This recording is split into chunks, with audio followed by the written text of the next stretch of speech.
A Christmas Prince, the Royal Baby, is the third Christmas Prince film. This is directed by John Schultz.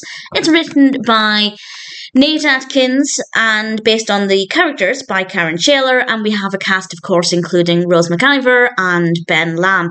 And I won't spoil what happens in this film, but there will, of course, be spoilers from the previous two films.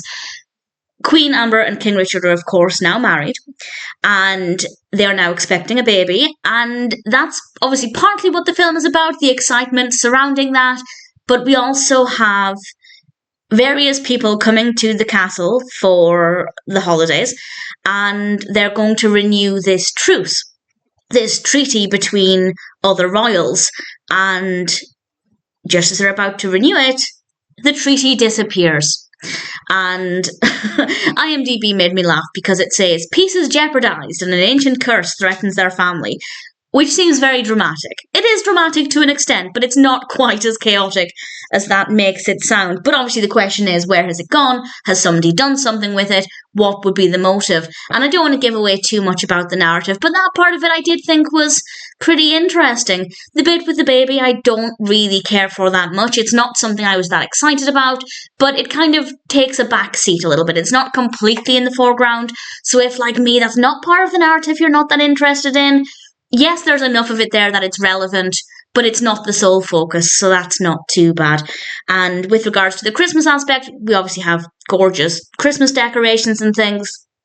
Visually, really stunning. We also have, of course, the return of Princess Emily, played by Honor Kneafsey, and I love the character so much. I think she's absolutely brilliant, so I was very excited about that as well.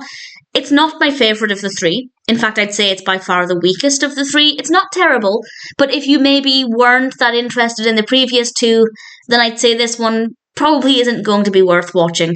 That sounds pretty obvious, but sometimes third films can be more interesting than the predecessors. Not the case here, but still a pretty decent story. The characters are obviously interesting with some really good performances, and in general, I thought it was not too bad. I wouldn't watch it again, but if they did a fourth film, I would be happy to watch it. I don't have any reason to believe they're doing a fourth film. Quite some time has passed now since this one, but I enjoyed it well enough.